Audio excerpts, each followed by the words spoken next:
Today I'm going to show you how to get plastic surgery, but without the surgery part in under 10 minutes. Hi, if you're new here, my name is Gabby. I've been a professional makeup artist and hairstylist for 20 years, and this is Laura, my beautiful 58-year-old friend who, like so many of us, is busy, but still wants to feel put together, but she wants to do it fast. Today, I'm going to show you just how to do that.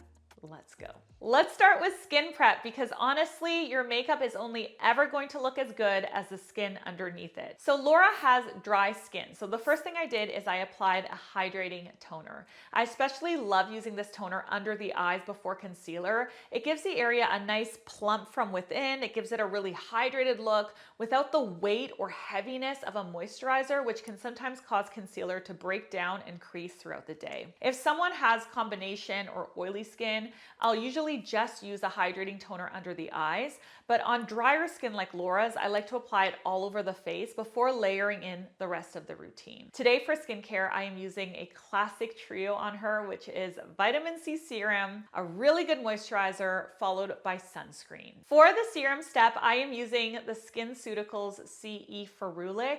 It's an antioxidant formula with vitamin C, vitamin E, and ferulic acid. This is a blend that helps with brightness, firmness, and protecting the skin from environmental stress. As we get older and start to notice more dullness or a loss of elasticity, something like this can really help give the skin a healthier, more radiant look. Next, I'm going in with the A.G.E Interrupter Advanced Cream, but I'm mixing in a couple of drops of the Typology Tinted Bronzing Serum. The cream itself is super rich and nourishing, which is perfect for softening texture and giving the skin a little bit of bounce. And by adding just a touch of that bronzing serum, we get a really subtle, very natural looking warmth to the skin before we apply foundation. It allows us to basically skip the bronzer step later and have the tan look like it's coming from within the skin, which is really, really cool. And to finish it off, of course, we have to go in with a sunscreen. Today I'm applying the Skinceuticals Soothing SPF of 50.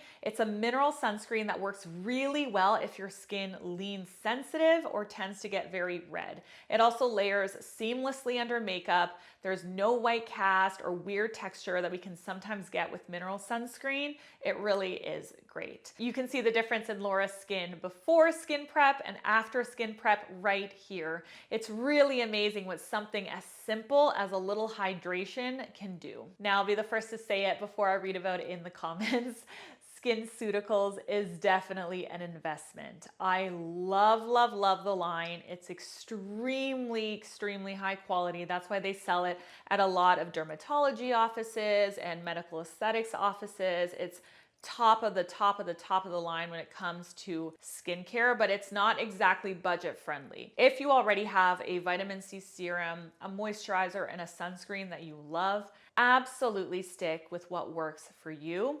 The biggest thing to remember in the skin prep stage is to apply your products from thinnest to thickest. So your serum goes on first, followed by your moisturizer, and then your SPF. While we give the skincare a couple of minutes to fully settle in, I like to move on to the eyes.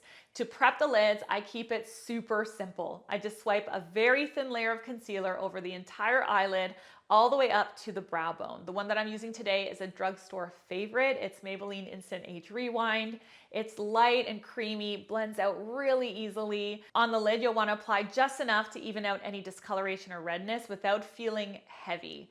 Once that's blended in, I set it with a touch of translucent powder. Now, I know powder can be a bit of a concern, especially as we get older. The skin on our eyelids can get drier and more delicate, and the wrong powder can really emphasize crepiness. So here is the trick. You actually want to look for powder that's designed for dry or mature skin. And yes, that actually does exist, okay? It really does. You actually want to look for something with hydrating ingredients like hyaluronic acid in the ingredient deck. One of my favorites is the Laura Mercier Ultra Blur line. Look for Ultra Blur because those are the hydrating powders. They're actually formulated specifically for dry skin and uneven texture, and it gives the soft, smooth finish without drying anything out. Now that the skincare has had a chance to settle in, we're moving right back into the skin.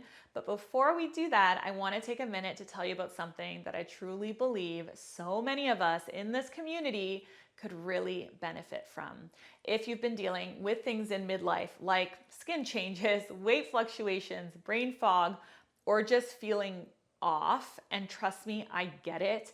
Out of nowhere this year, I started having hot flashes in the middle of the night where I wake up drenched in sweat, insomnia for no apparent reason, and this really random feeling of anxiety that pops up kind of out of nowhere. I actually brought it up to my doctor recently, and like so many women, I was pretty much dismissed. It's actually wild because the more I talk to other women about it, the more I realize how common this experience actually is. It shouldn't be, but it is. Perimenopause and menopause can affect our bodies in so many ways. And unfortunately, most traditional healthcare systems just aren't set up to support us through it. Midi Health is changing that, and I'm genuinely honored to have them sponsor this video because I truly believe in what they're doing. They're a virtual care clinic focused entirely on women's health in midlife, and best of all, it's covered by insurance in all 50 US states. Now, as you guys know, I'm Canadian, so I don't actually have access to their services as a patient, but since I am doing this video, I was able to meet with one of their clinicians and go through the process just like I were an American, okay? And honestly, even just that one conversation with the clinician was so unbelievably helpful. I felt heard, I felt supported and validated, and I walked away with really clear science-backed advice about how my hormones are shifting and how that's actually affecting my skin, my sleep, and my overall health. It was just unbelievably validating. So if you are in the US and looking for really compassionate, expert care that's actually built around you, click on the link below to book your first Midi visit.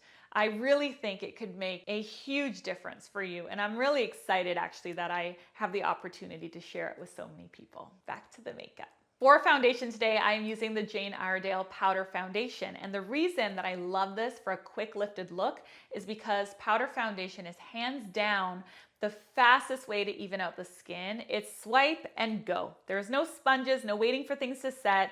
It just really speeds everything up. Now, with saying that, I want to emphasize that not all powder foundations are created equal. Some can sit on top of the skin and make everything look really dry and cakey. A bad powder foundation can actually be a complete disaster, especially for mature skin.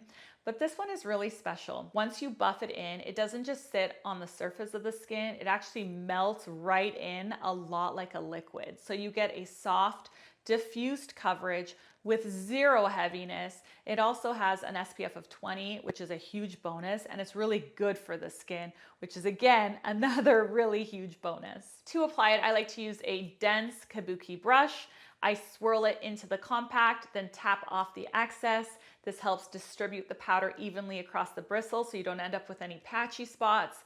And then I use a buffing motion to really work the product into the skin. If you notice areas where you need more coverage, you can also use a concealer brush, pick up more of the powder and buff that into the more problematic areas, or even stipple on top of the problematic areas. All right, now that our base is on and evened out, I'm going in with a little bit of concealer. And again, I'm using the same one that I used on the lids, which is Maybelline Instant Age Rewind. You'll notice that I'm just focusing on the areas that need a little bit of extra brightening, which is the inner corner of the eyes where there's a little bit of darkness, and a bit around the nose where a bit of redness was showing up. And that's about it for Laura. She has really beautiful skin. When it comes to concealer, especially under the eyes or around the eyes, less is definitely more. The skin here is super delicate and too much product can settle into fine lines and really emphasize texture. So I keep it light and very intentional. And here is a pro tip that I think you will really, really like if you try it.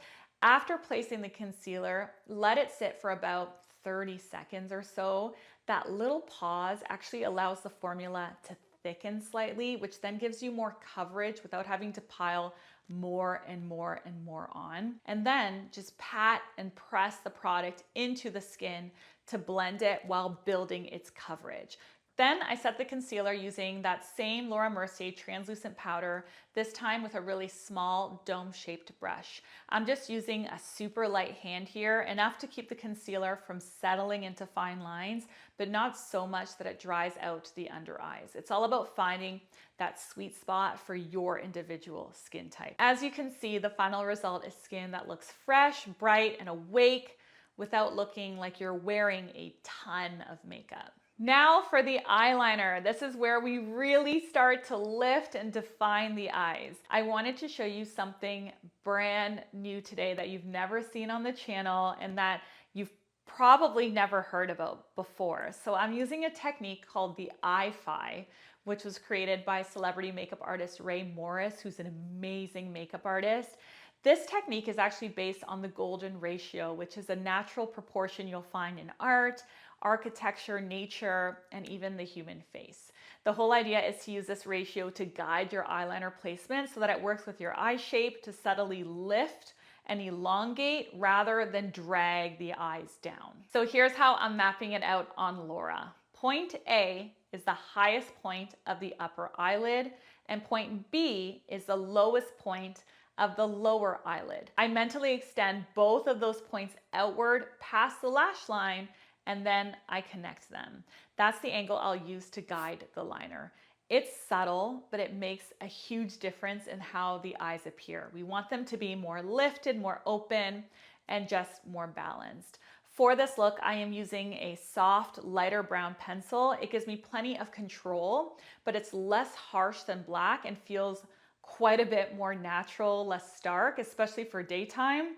I'm keeping the liner close to the lash line and just flicking it out ever so slightly along that eye-fi angle that we just mentally mapped out. Because this technique is based on her natural bone structure, it looks flattering from every angle, even if you have hooded or mature eyes. As you can see, once I place the liner, I soften it by smudging with a large angled brush. The one that I'm using is the N11 by BK Beauty. If your lids have a bit of texture or crepiness to them, this blending step is especially helpful. A super sharp wing can sometimes highlight that texture on the eyelid, but a soft smudged line gives you lift and definition in a way that's much more forgiving and extremely, extremely flattering. You can see in these clips how I go back and forth from placing the liner and then smudging it out. It's a funny thing because the right eyeliner in the right formula can be a game changer in your little makeup kit. Using a liner is way, way, way less work than fussing with eyeshadows and brushes and all the things, but it gives so much definition. If you pick the right liner color for your individual coloring too, it can also make the colors in your eyes pop a ton. Whenever I'm in a hurry, I'm always reaching for my liners because it gives me the most bang for my buck, the most visual impact with the least amount of time spent. Now let's move on to mascara. This step can really change the entire shape and feel of the eye. Here's how I approach it. If you apply mascara only to the top lashes, you'll get a more lifted, wide awake effect. It draws the eyes upward and elongates the shape beautifully. But if you're going for something a little more rounded, applying it to both the top and bottom lashes gives you that softer, more doe-eyed, and more enhanced effect. You'll want to choose what to do depending on both your eye shape, but also depending on the vibe that you're going for on that day. Now, when it comes to curling the lashes, because I'm working over eyeliner, I'm not going to use a traditional lash curler. Sometimes those metal curlers can lift off product from the lash line, especially softer Kajal style liners, and that drives me a little insane.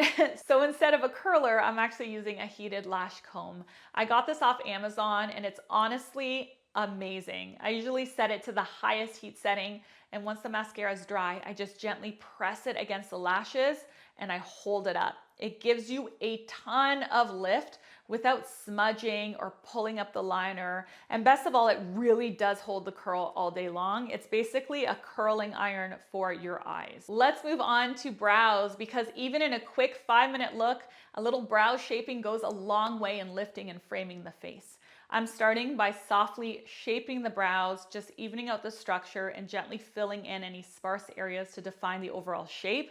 I'm not trying to make them look super bold or blocky or defined, Just really clean and natural and softly lifted. Once the shape is in place, I'm going in with the Versed Easy Brow Tinted Brow Gel. This is one of my go-tos for adding natural looking density, making them look fluffy, and also covering any gray hairs that may be hiding in the brows. This brow gel is really lightweight, but it adds just enough color and hold to make the brows look a lot fuller without feeling stiff or crunchy. It's a very natural product, but it's still very impactful. So that's what I really, really love about it. And it's drugstore and very affordable too. Now for blush, this is where we bring some life back into the face. I am using the RMS blush in the shade Crystal Slipper. It's this beautiful, soft pink with just a hint of sheen, and it gives the skin that healthy, natural glow without looking too shimmery or too overdone. I'm applying it a little higher on the cheekbones and slightly back towards the temples to help lift the face. This placement is especially flattering as we get older. It gives you that fresh, awake look without dragging the features downwards. For the lips, I'm keeping it super simple. I'm using the soft nude pink lip crayon by Swede. It's hydrating, easy to wear, totally low maintenance. You can just toss it in your bag, reapply it without a mirror, which I love. The formula is also really forgiving and the color isn't too bold, so it adds a nice wash of pigment without being the star of the show. What I especially love is how it ties in so nicely with the blush. When your lips and your cheek shades are in the same tonal family, it pulls the whole look together in such a soft and effortless way. Now, if you're rushing out the door, you're totally good to go, you're done. But if you've got an extra minute or two, I want to show you a couple of bonus steps that you might really love. So first, if you want to brighten up the eyes, try adding a nude or a brightening liner to the inner waterline at the bottom. The one that I'm using is by Swede, and it's literally called Bright. That's what it's called. It's made for this exact purpose. What it does is it extends the whites of your eyes down, which gives the illusion of bigger, more awake eyes. Now, that said, I find this trick tends to look best on fair to lighter complexions, especially people with lighter eyes. On someone with a deeper skin tone like mine, I personally find that it can sometimes look a little bit stark. That's just a personal opinion. But on someone like Laura, it's perfect. I love doing this trick on my lighter skinned clients. Next, I set her makeup with the Jane Iredale Hydration Spray. It really melts all the powders into the skin, makes everything look like a second skin liquid foundation finish, but super, super natural. And finally, I added just a touch of mascara to the bottom lashes. I am a sucker for a defined eye, even in a very soft look. I knew Laura could pull it off beautifully, so I had to sneak it in as a final step. And here's the finished look. I love how this turned out. It is so natural, but still feels super polished and put together. This is one of those looks that you can wear absolutely anywhere, to the office, running errands, lunch with friends. It just works in every situation. And if you dress it up a little bit, like if you throw your hair half up or you slip into something more formal, which I made Laura do in the studio, it really easily transitions into an event look too. If you like this video but want more affordable drugstore options that work just as beautifully on 40+ skin, then I've got you covered because I made that video too. Click right here to watch it next, because this one's over.